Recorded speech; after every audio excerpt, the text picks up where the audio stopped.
இந்த வார திரை விமர்சன நிகழ்ச்சியில நம்ம பார்க்க இருக்க போற படம் தனுஷ் நடிச்சு வெளிவந்திருக்க அநேகன். தனுஷ் தொட்டதெல்லாம் பொன்னாகும் காலம் போல அந்த வகையில சென்ற வருடம் வெளிவந்த வேலையில்லா பட்டதாரி திரைப்படம் தனுஷ் திரைப்பயணத்தில் மாபெரும் வெற்றி அடைந்தது. இதை தொடர்ந்து இவர் நடிப்பில் வெளிவந்துள்ள ஷமிதாப் இந்தி படமும் ரசிகர்களை வெகுவாக கவர்ந்துள்ளது. தற்போது மீண்டும் கோலிவுட்டில் இறங்கி அடிக்க கேவி ஆனந்த் கைகோர்த்து அநேகனாக களம் கண்டுள்ளார். தனுஷ் படத்திற்கு படம் தன்னுடைய நடிப்பை உயர்த்து கொண்டே தான் போகிறார். அந்த வகையில் சைக்காலஜிக்கல் த்ரில்லர் கதை அம்சத்தில் வந்துள்ளது இந்த அநேகன்.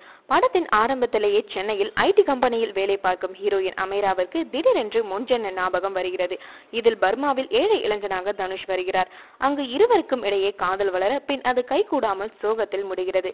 இதைத் தொடர்ந்து ஹீரோயின் வேலை பார்க்கும் அதே கம்பெனியில் தனுஷ் வேலைக்கு சேர அங்கு பாஸாக வருகிறார் நவரச நாயகன் கார்த்திக். இங்கு அமீரா சொல்லும் கதையை யாரும் நம்பாமல் இருக்க மீண்டும் மற்றொரு கதை தொடங்குகிறது. இங்குதான் தனுஷ் சென்னை இளைஞனாக கலக்கியுள்ளார். இந்த எபிசோட் தான் படத்தின் ஹைலைட்.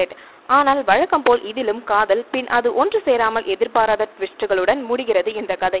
தற்போது இந்த கதைகள் எல்லாம் நிகழ்காலத்தில் ஓட்ட வைத்து அதனடி கிளைமாக்ஸுடன் முடிகிறது. தனுஷிற்கு நடிக்கவா சொல்லி தர வேண்டும். ஒவ்வொரு காட்சியும் அடித்து தூள் கிளப்புகிறார். அதே போல் கதாநாயகியும் படம் முழுவதும் வந்து மனதில் ஓட்டி செல்கிறார்.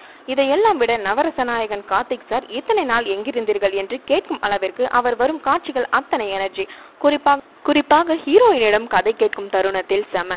சுபாஷ் அவர்கள் வசனங்கள் படத்திற்கு மிகப்பெரிய பலம். ஹாரி ஜெயராஜ் இசையில் டங்காமாரி பாடலில் தியேட்டர்களின் இருக்கையில் யாரும் இல்லை. எல்லாம் ஆட்டம் பாட்டம் கொண்டாட்டம் தான். ஒளிப்பதிவும் மிகவும் அழகாக உள்ளது. படத்தின் லொகேஷன் ஹாலிவுட் தரத்தில் உள்ளது. தனுஷ் தான் யதார்த்த நடிப்பால் அனைவரையும் கவர்கிறார். கார்த்திக் நீண்ட இடைவெளிக்கு பிறகு கலக்கியுள்ளார். பாடல்கள் அதை படமாக்கிய விதம் ரசிக்க வைக்கிறது. கேவி ஆனந்த் எடுத்துக்கொண்ட களம் ஹாலிவுட் படத்தை போல் உள்ளது. திரைக்கதை கொஞ்சம் தடுமாறுகிறது. எல்லோருக்கும் இப்படம் புரியுமா என்றால் சந்தேகம்தான். சில நீளமான காட்சி அமைப்புகளை குறைத்திருக்கிறார். மொத்தத்தில் அநேகன் எளிதில் புரிந்து கொள்ள முடியாதவன் என்றாலும் ரசிக்க வைப்பவன்.